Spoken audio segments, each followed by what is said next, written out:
বাংলাদেশ অচিরেই একটা সারা পৃথিবীর কাছে একটা বিশাল নাম হয়ে দাঁড়াবে। একটা সময় আমাকেই বলতে হবে পাবেল একজন শক্তিমান অভিনেতা। ব্ল্যাক মানি শুনলে কেমন যেন একটু ব্ল্যাক ব্ল্যাক মনে হয়। আসলে রাফি মানি একটা ঝলক ঝিলিক, একটু এক্সাইটমেন্ট কাজ করেছে। কারণ হচ্ছে পুরো ছবিটা হচ্ছে রাতের গল্প।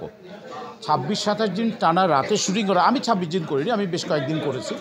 কিন্তু আমার কাছে মনে হচ্ছে যে এই ছবিটার দর্শক আলাদা একটা অন্য একটা আমেজ খুঁজে পাবে। দর্শক আসলেও রাফির কাছ থেকে মানুষজন অনেক কিছু আশা করে। আমার কাছে মনে হচ্ছে তুফানের পরে আর একটা নতুন একটা ধারা হয়তো রাফি স্ট্যাবলিশ করার চেষ্টা করছে। স্ট্যাবলিশ দরকার না, কিন্তু দুর্দান্ত একটা কাজ হয়েছে আমার কাছে মনে হচ্ছে। কারণ এখানে যারা যারা সুপারস্টার যাদেরকে বলি, নায়ক নায়িকা বলি, এর কোনো ধারাই ছিল না। সবাই ক্যারেক্টার আর্টিস্টে কাজ করেছে। অনেক চমৎকার চমৎকার মানুষজন অনেক বছর পর কাজ করেছে। আমার ভীষণ ভালো লেগেছে সবাইকে দেখে। আমার কাছে মনে হচ্ছে একটা পিকনিক মুডে ছিলাম। একটা পিকনিক মুডে অসাধারণ একটা সিরিজ হয়ে গেছে যার নাম ব্ল্যাক মানি। মজার ব্যাপার হচ্ছে আসলে ছবি করার জন্য মানিটা ছিল, নাটকের বা ছবি করার জন্য কাজটা ছিল। ভেরি ইন্টারেস্টিং ব্যাপার হচ্ছে একটা ইনফরমেশন এসছে, সবই গভর্নমেন্ট তো সব কিছু ব্যাপারে সেন্সিটিভ থাকবে।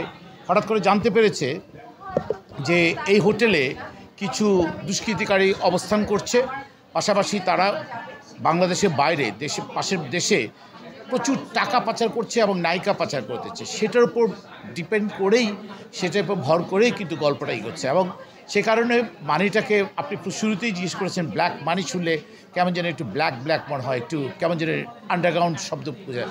Your absolutely right. কিন্তু কোয়েশ্চেন্সটা হচ্ছে ছবিটা দেখার পর আপনার পুরো মাইন্ডটাই চেঞ্জ হয়ে যাবে। আসলে রাফি মানি একটা ঝলক ঝিলিক, রাফি মানি একটা নতুনত্ব। রাফি আসলে দুর্দান্ত কিছু নতুনত্ব দেখিয়ে দিয়েছে আমার কাছে, যেটা মনে হয়েছে অসাধারণ। রুবেল ভাই যে কী দুর্দান্ত একজন শক্তিমান অভিনেতা, এই ব্ল্যাক মানি না দেখলে কিন্তু কেউ অনুধাবন করতে পারবে না। আমার কাছে যেটা মনে হয়েছে অসাধারণ। মানে পূজা কী যে দুর্দান্ত অ্যাক্টিং করে, মানে পূজা চেরির কথা বলছি, মানে সত্যি অসাধারণ অসাধারণ। মেয়েটা যে কী দুর্দান্ত অভিনেত্রী সেটা না দেখলে বোঝাই যায় না। আমার চরিত্র হচ্ছে আমি সরকারের একজন উচ্চপদস্থ কর্মকর্তা, পুলিশ কর্মকর্তা, ডিআইজি। সো আমাকে পুরো হোটেলটা রেকি করে, আমার বাহিনী রেকি করে পুরোটাই আমি ধরেছি। ওখানে বিভিন্ন বিভিন্ন বদমাশ যাদেরকে বলবো, অসাধারণ মানুষ, মানে বদমাশের বিভিন্ন ক্যারেক্টার প্লে করেছে, দুর্দান্ত অ্যাক্টিং করেছে আমার খুবই প্রিয় অনেকেই, যেমন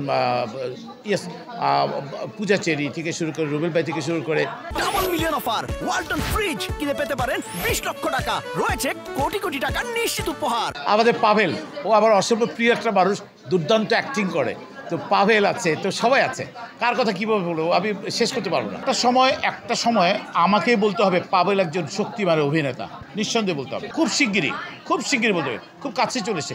এখনও যা দেখেছি পাভেল যেভাবে নাটকে অ্যাক্টিং করে, ইয়েতে সিরিজে যেভাবে অ্যাক্টিং করেছে, দুর্দান্ত অসাধারণ লেগেছে। আমার তো সবসময় প্রত্যাশা করি বাকিটা আপনাদের উপর, আপনারা যেভাবে দেখবেন। শুনুন, আমি না শুরুতে একটা কথা বলি, কাজে পরিধিটা বেড়েছে ঠিকই, কোয়ালিটি স্ট্যান্ডার্ড যেটাকে আপনি যেভাবে এক্সপ্লেন করেছেন সেটাকে যদি ধরে রাখতে পারে, বাংলাদেশ অচিরেই একটা সারা পৃথিবীর কাছে একটা বিশাল নাম হয়ে দাঁড়াবে।